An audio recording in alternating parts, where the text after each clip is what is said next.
Yashoda Nandan Braj Jan Ranjana Kunj Bihari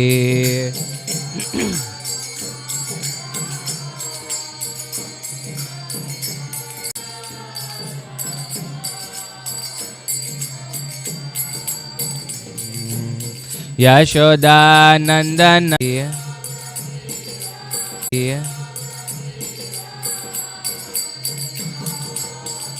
Hare Krishna Krishna Krishna Hare Hare Hare Rama Rama Rama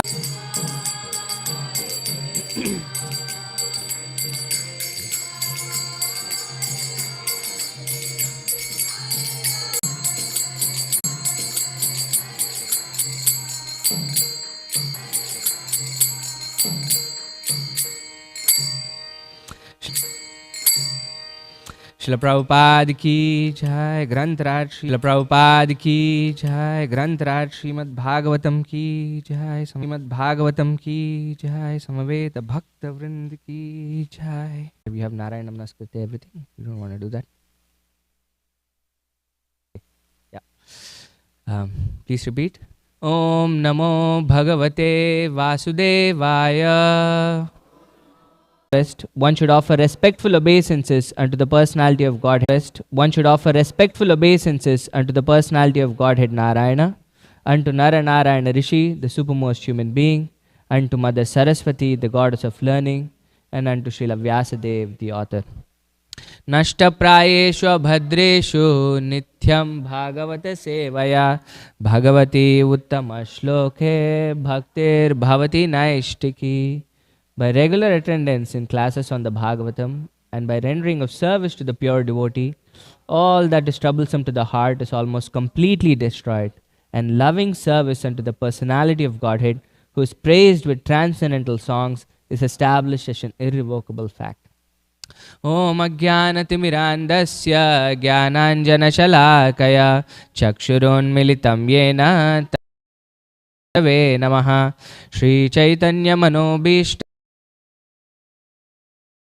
Svayam Rupa Kada Mahyam Dadati Vandeham Shri Guru Shri Yuta Padakamalam Shri Gurun Vaishnavamsha Shri Rupam Sagrajatam Sahagana Raghunathanvitam Tam Sajivam Sadvaitam Savadutam Parijana Sahitam Krishna Chaitanya Devam Shri Radha Krishna Padan Sahagana Lalita Shri Vishakhanvitamsha He Krishna Karuna Sindho Dina Bandho Jagatpate Gopesha Gopika Kanta Radha Kanta Namostute Tapta Kanchana Gaurangi Radhe Vrindavaneshwari Vrishabhanu Sute Devi Pranamami Hari Priye Vancha kalpatarubhyasya kripa sindubhya vacha patitanam pavanebhyo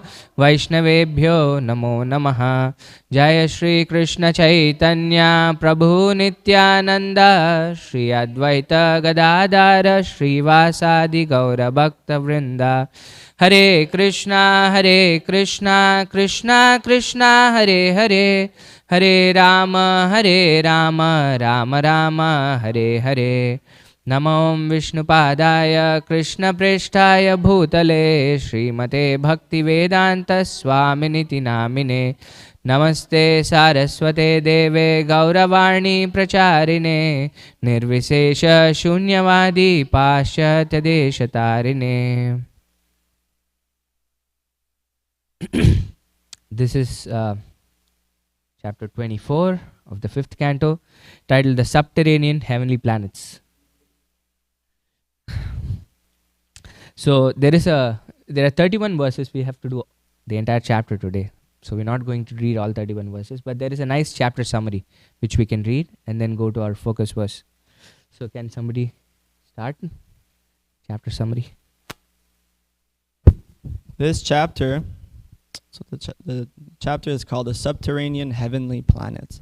This chapter describes the planet Rahu, which is 10,000 yojanas, 80,000 miles below the sun, and it also describes Atala and the other lower planetary systems.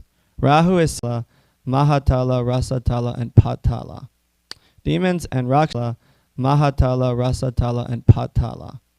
Demons and Rakshasas live in these lower planetary systems with their wives and children, always engaged in sense gratification and not fearing their next birth. The sunshine does not reach these planets, but they are illuminated by jewels fixed upon the hoods of snakes. Because of these shining gems, there is particularly no darkness, practically no darkness. Those living in these planets do not become old or diseased, and they are not afraid of death from any cause but the time factor, the Supreme Personality of Godhead. Not bad, isn't it? How the planets are. So, just to give a quick summary. So, we have the Earth planet, and then we have the Sun, and between that is, and above the Sun we have the Moon, and between that we have the Rahu and Ketu. So, when the Sun and the Moon revolves around the Earth, and the Rahu and Ketu also revolve, and when they come in between the Sun and the Moon is when we have eclipses. And Rahu and Ketu are dark planets. That's why we're not able to see them. They're blackish and brownish colored planets. So we are not able to see them, but they're there. And we know this. We will see the story of Rahu and Ketu in more detail in the 8th canto, actually, when the churning of the milk ocean happens. And we'll get to know their stories better.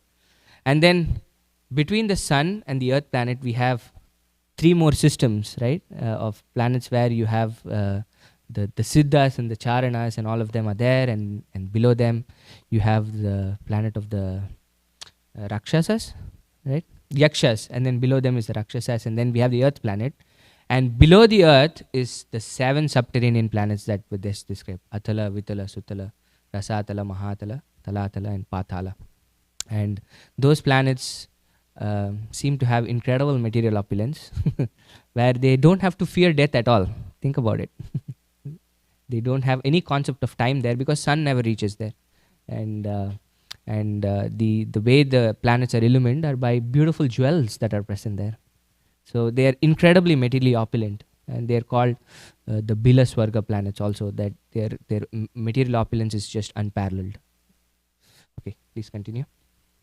In the planet Atala, the yawning of a demon has produced 3 kinds of women, called Swarini, independent, Kamini, lusty, and Pumshchali, very easily subdued by men. Below Atala is the planet Vitala, wherein Lord Shiva and his wife Gauri reside.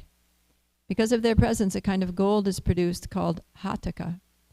Below Vitala is the planet Sutala, the abode of Bali Maharaj, the most fortunate king. Bali Maharaj was favored by the Supreme Personality of Godhead, Vamanadev, because of his intense devotional service. The Lord went to the sacrificial arena of material happiness. They do not want even liberation from material bondage, although one can achieve this liberation simply by chanting the holy name of the Lord, even with improper pronunciation.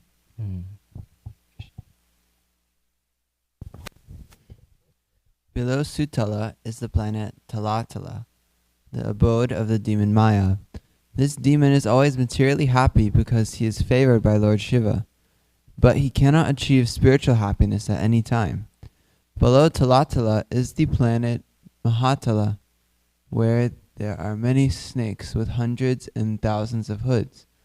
Below Mahatala is Rasatala, and below that is Patala, where the serpent Vasuki lives with his associates.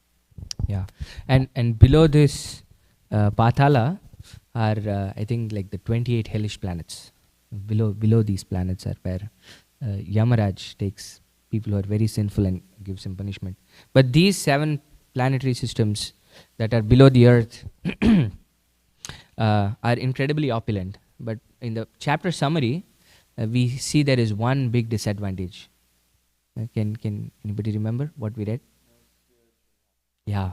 Although they are incredibly happy materially, they don't have to worry about anything. It's a big problem, We'll see why in the focus verse that we're reading. So our focus verse for today is 22, but I want to read this translation for this section, for the verses that's preceding it and probably one after. So can we start reading translations from text 18, which actually talks about Sutala, where we have this wonderful devotee called Bali Maharaj. Below the planet Vitala is another planet known as Sutala, where the great son of Maharaj Virochana, Bali Maharaj, who is celebrated as the most pious king, resides even now. For the welfare of Indra, the king of heaven, Lord Vishnu appeared in the form of a dwarf brahmachari as a son of Aditi and tricked Bali Maharaj by begging for only three paces of land, but taking all the three worlds. Being very pleased with Bali Maharaj for giving all his possessions, the Lord returned his kingdom and made him richer than the opulent king Indra. Even now, Bali Maharaj engages in devotional service by worshipping the Supreme Personality of Godhead in the planet of Sutala. Yeah. So throughout this chapter, we get descriptions of who are all the people staying in each of these planetary systems. Who is there in Atala, Vitala, Sutala, like that. But among all of those residing in these lower planetary systems, Bhagavatam focuses so much on one particular personality in this chapter. Rest of them get the chapter that precedes starts the story and wraps it up. It's a total of 8 chapters that Srimad Bhagavatam dedicates just to this one personality. Because that's how incredible Bali Maharaj was. He's one of the Mahajanas, right? And Prabhupada always used to quote this verse, Mahajano yena gatasya panta, that we all have to follow in the footsteps of Mahajans, and Bali Maharaj is one of the Mahajans that is mentioned. So this gives a summary and a sneak peek into what is going to come in the 8th canto of how incredible Bali Maharaj was. So this verse tells us the practical summary of the entire story of Bali Maharaj, where Bali Maharaj was... Vamanadev came as a small dwarf brahmana and asked for 3 paces of land. We all know this. And then conquered all the 3 worlds by expanding himself from Vamana to Trivikrama. Right? This is this verse. Okay, let's continue. My dear King Bali Maharaj donated all his possessions to the Supreme Personality of Godhead, Vamanadeva, but one should certainly not conclude that he achieved his great worldly opulence in Bilasvarja as a result of his charitable disposition. The Supreme Personality of Godhead, who is the source of life for all living entities, lives within everyone as the friendly supersoul, and under his direction a living entity enjoys or suffers in the material world. Greatly appreciating the transcendental qualities of the Lord, Bali Maharaj offered everything at his lotus feet. His purpose, however, was not to gain anything material, but to become a pure devotee. For a pure devotee, the door of liberation is automatically opened. One should not think that Bali Maharaj was given so much material opulence merely because of his charity. When one becomes a pure devotee in love, he may also be blessed with a good material position by the will of the Supreme Lord. However, one should not mistakenly think that the material opulence of a devotee is the result of his devotional service. The real result of devotional service is the awakening of pure love for the Supreme Personality of Godhead, which continues under all circumstances. Jai. Yoga, and either endeavors to achieve that same freedom. The Sanskrit is all just prose. I didn't find any meter really. So we'll see how we do it.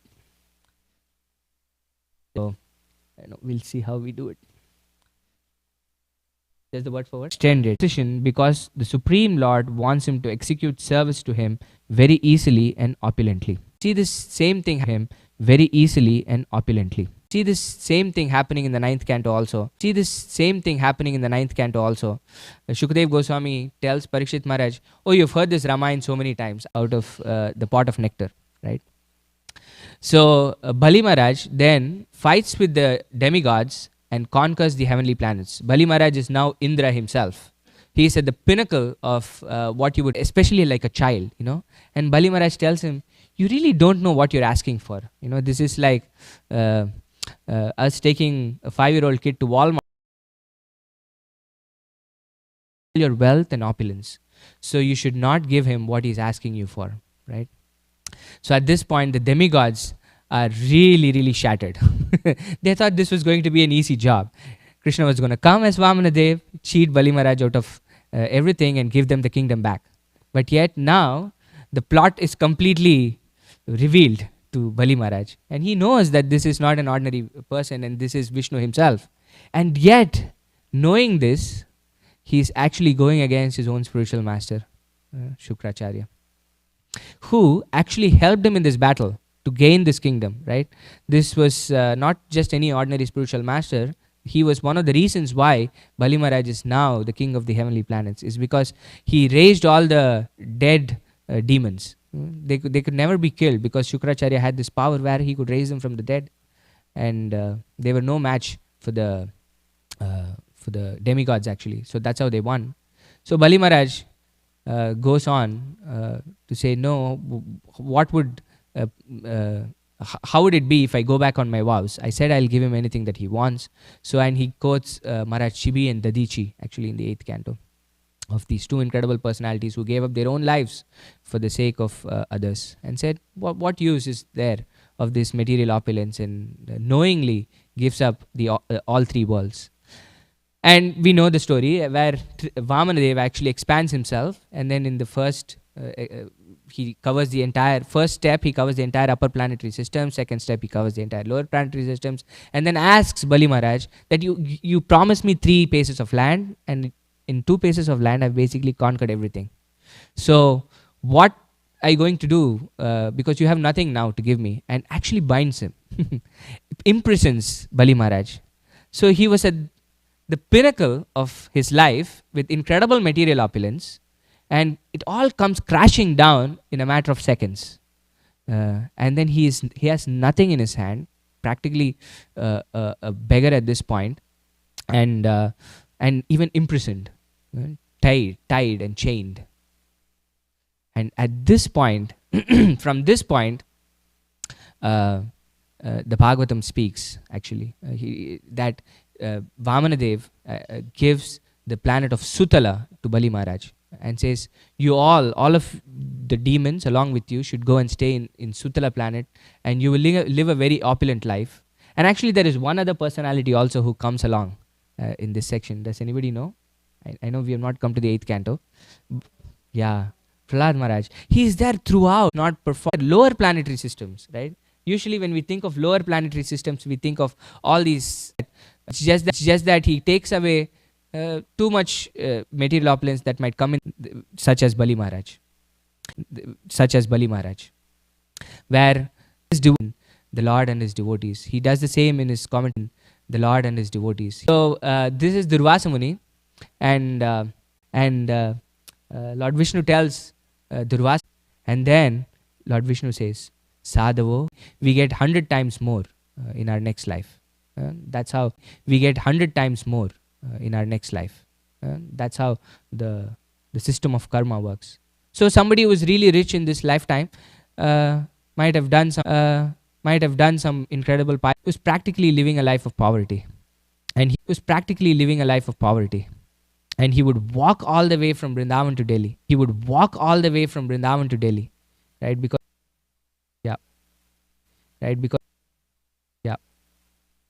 no, I think to Mathura. Yeah. And even in Delhi, there was somebody who gave him, I forget, and yet Prabhupada is completely untouched by it. Right? And this is how Krishna bestows opulence on a devotee, to whom it would just not take him away from the path of devotional service. Prabhupada went around the world so many, usually pretty advanced. Krishna will give us this opulence because this is very easy for Krishna. Why? Because the goddess of fortune resides in his chest. And wherever Krishna is there, the goddess of fortune is there. So giving opulence or devotional service to the Lord. This is the nature of pure devotional service, is that it attracts qualities are attributed to pure devotional service, and one of the two of service. And what more can we expect than this wonderful month of Damodar? Also goes up and down, the day it's been mentioned, it is like, when the book has been written, it's on the day it's been mentioned, it is like, when the book has been written, it's on a particular day, what is their position on that day is what I have heard. So it went to expect a salary from the master, and a master is not a master who gives things so that his position is maintained. So just because you will think I'm a master, that's why he's such an extraordinary, is to never criticize her husband, but to always be his faithful follower. But she took the step which shows that being the doorkeeper of the Sutala planet. Vamanadev goes there. I think it's another incarnation. I don't think it's Vamanadev, but he's yeah, he was there in the museum. Yeah, he was there in the museum. I was appreciating very much your class because, there's a lot of detail. And yet, what do you think, or can it be better? So can you comment on that? Would you? So if it is for service, I think it's a good thing, right? We want to constantly improve our service, so we want feedback on whether we are doing our service properly or not. That's why we have seniors under whom we serve, who can guide us properly on how we perform our service. But it's a problem if we are thinking, what is this service going to give us? Right? Like how we were discussing in this section, is that I'm performing devotional service so that I can get this. That's not pure devotional service, right? That's not anya abhilashita shunyam. We have some desire for performing devotional service, but it's okay, is what the Gita says. It's better, even if we have desires, to come and ask about our desires to Krishna than to go to the demigods. Because what Krishna does, like we read here, is he purifies our desires, right? And then at some point those desires go away. But in case of the demigods, they either sanction our desires. If we do enough, they'll sanction our desires. And material desires are such that it can never be satisfied. You get something and you want more. You get something and you want more. It's like pouring ghee on fire, right? So, but in the case of Krishna, he works it out in such a way that either we might get it or not get it. And even if we get it, like the case of Bali Maharaj or Dhruva Maharaj, where he gets incredible opulence, it doesn't really affect him, right? So that's my thank you. You had something, Prabhupada Priya Mataji. Hare Krishna. Thank you for a couple of things. First thing is, when we were reading the chapter summary, I was thinking that even though the subterranean heavenly planets are, in one sense, like disconnected, there's a lot of material opulence, but not a lot of spiritual life. But still, there's some. It seems like on each one of those planetary systems, there's some way to connect to the Lord. For example, Bali Maharaj, Vamanadev is there, and then there's even Pataloka, the lowest one. Vasuki is there, and Vasuki gets used as the rope in churning. And then Lord Shiva is there on one, and then Maya Danava, he also, although he's a demon, he gets engaged in he helps with designing Indraprastha and the different things, Kanva forest, he's involved. So they're not completely removed from the Lord and his transcendental pastimes in this world. There's some mercy there. The mercy, it reaches even those dark places that the sunshine doesn't go. And the Lord's mercy goes where the sun don't shine. And then the other thing that I was thinking is that that's what we have to, right? But then the problem is, they say this is like the transitory planet, right? The Bhuloka that we are in. Like the kingdom of God, but no God. Yeah. Thank you. All this will take away from me from Krishna. So how do I know this? One power. When we are not seeking for it, and yet it is bestowed upon us, then the devotee thinks of Shishyati Vishwasaha, that Krishna will protect me. And when he's giving something to me, he's not giving so that it can derail me from the path of. If we have these two-pronged attack over the opulence that we're getting, then I think we should be fine. So you have anything to add? What qualities of humility and compassion, and qualities of humility and compassion, and all the good Vaishnava qualities, then if we get money and we get material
Vande Rupa Sanatana Raghuju